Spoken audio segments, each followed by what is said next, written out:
ఈ రోజు మన టాపిక్ వచ్చేసి రీజనింగ్ లో మోస్ట్ ఇంపార్టెంట్ టాపిక్ నాన్న లాజికల్ స్టేట్మెంట్స్ అండ్ కన్క్లూజన్స్.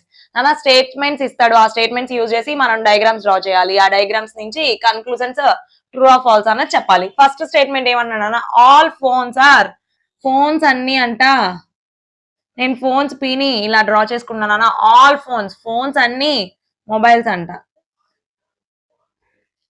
తర్వాత ఏమన్నాడు, all mobiles are tablets, mobiles అన్ని టాబ్లెట్స్ అంట నాన్న. Next some tablets are gadgets, some tablets are gadgets అంటున్నాడు. అంటే సమ్ అంటే కొన్ని టాబ్లెట్స్ గ్యాడ్జెట్స్ అవుతాయంట నాన్న. Some tablets are gadgets. ఓకేనా. నెక్స్ట్ ఇప్పుడు కన్క్లూజన్స్ ఏమన్నాడు చూడండి.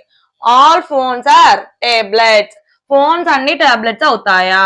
ఫోన్స్ టాబ్లెట్స్ లోపలే ఉన్నాయి కదా, so correct. Next all gadgets are mobiles, నాన్న గ్యాడ్జెట్స్ అన్ని మొబైల్స్ అవుతాయా? లేదు. సమ్ గ్యాడ్జెట్స్ అయినా అవడానికి ఛాన్స్ ఉందా? మొబైల్స్ ఏమి ఎక్కడుంది నాన్న, గ్యాడ్జెట్స్ ఏమి ఎక్కడుంది? మే ఆర్ మే నాట్, అవ్వచ్చు అవ్వకపోవచ్చు, కానీ ష్యూర్ గా అవుతుందని లేదుగా నాన్న.